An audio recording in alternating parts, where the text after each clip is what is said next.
Hello friends, family, and fine people of the internet. Welcome back. Today I'm going to show off my Tonk, little project I had going while I was waiting for my 3D printed parts for my Chaos Pod Racer to arrive. There's a little story behind it, which I'm going to tell. And I would say this is about 75% finished. Not quite there. I got a little bit ways to go. But I think it'll be fun when it gets finished at the end. In the meantime, my 3D printed parts that I had asked someone to print for me have come in. So this is the engine for the pod racer, and I also have the driver right here. He's ready to go. So you recognize that character, I'm sure. Maybe not. So the Chaos Pod Racer is in the works. That'll be in my next video. And this project has actually given me a chance to kind of play with miniatures in a fun way. So hopefully I will be able to show you some of that also. So thanks for stopping by. Let's begin.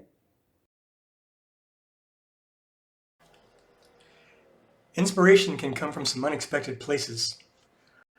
While waiting for the 3D printed parts for my Chaos Pod Racer to arrive, I saw a video from this guy. You may know who he is. This is Dan of Dan Does. He made a video of a vehicle called a Tonk for a tabletop game that I hope to actually play someday. Dan inspired me to make a Tonk of my own, and like him, I gave it a twist. I was inspired not only by Dan, but also by the Space Cowboys Unimog, a futuristic all-terrain audiovisual assault vehicle. It's a mobile DJ rig with speakers, mixing decks, and screens for visuals. I had the good fortune to experience the Unimog and Space Cowboys DJs during my many times at Burning Man.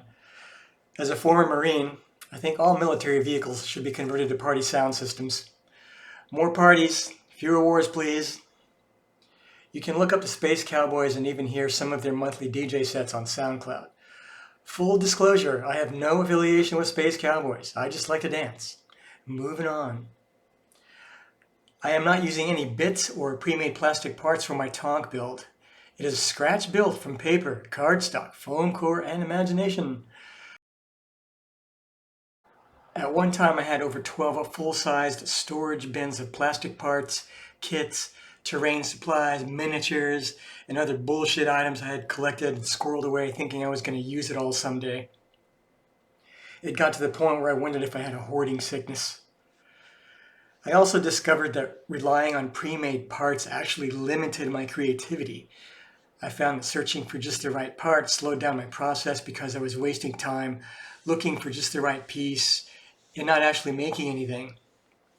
A few years ago, I got rid of everything I had collected over 2 decades and jettisoned the boxes and boxes of crap I had accumulated. I took it all to my local game store and gave it all away. I also had a massive library of silicone molds that I had made. I had doors, windows, walls, brass fittings, and anything that I thought might be a useful shape, I made a mold of it. I got rid of all the molds and castings I had accumulated, and I'll admit there were a few moments when I regretted getting rid of the molds, but in the end, it pushed me to develop my 3D modeling skills and rely on 3D printing for anything that I needed to make. You can teach an old dog new tricks. The dog just has to be willing to learn. Now all that junk is somebody else's treasure or problem, I don't know which. What I can tell you now is that crafting is limited only by imagination and not materials. Bring out the pencil and paper, sketch an idea, and figure out how to make it happen.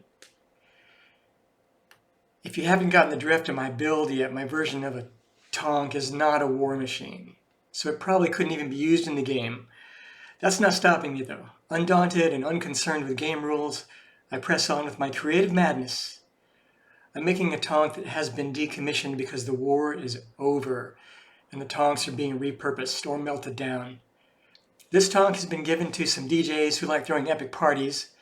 They have put mixing decks in where the weapon systems used to fit, and now the only thing they blast are sick beats until the sun rises. This Tonk is actually more of an art car in more ways than one. I did not post a lot of what I recorded for this build, but I can give you a brief idea of how I went about making this.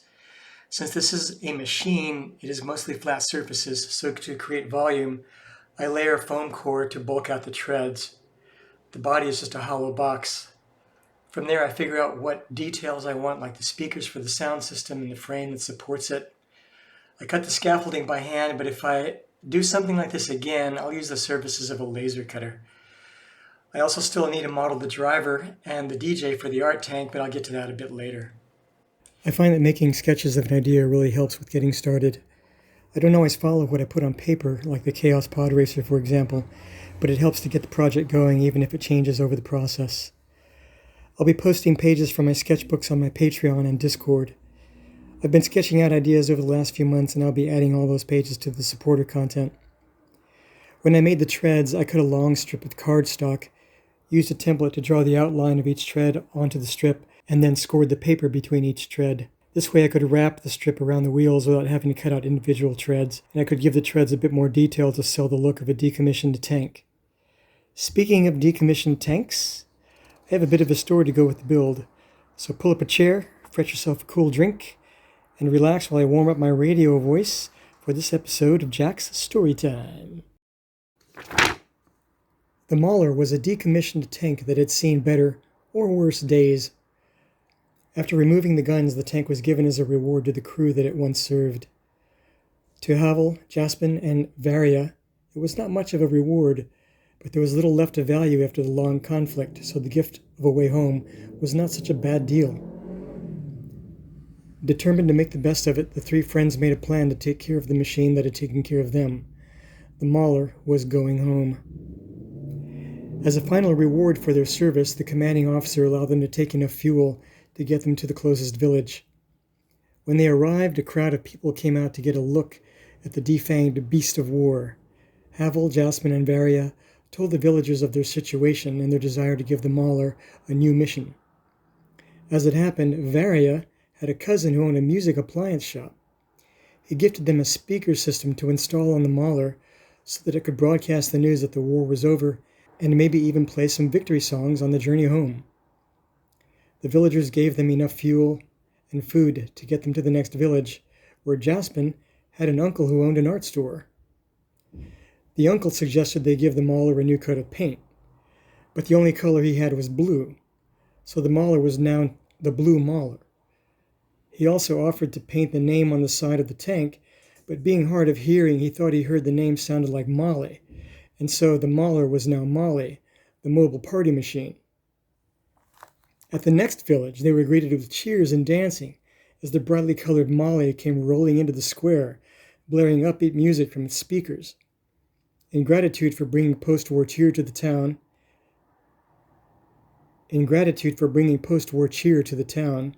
the crew were gifted brightly colored festival lights to adorn Molly's war frame. Brightly colored, with music blaring and lights twinkling, Molly was a proper rolling festival. Havel, Jason, and Varia did finally make it home, but they did not stay long. They were on a mission to bring Molly's festival vibe to as many of the war-weary villages and towns as they could. The end.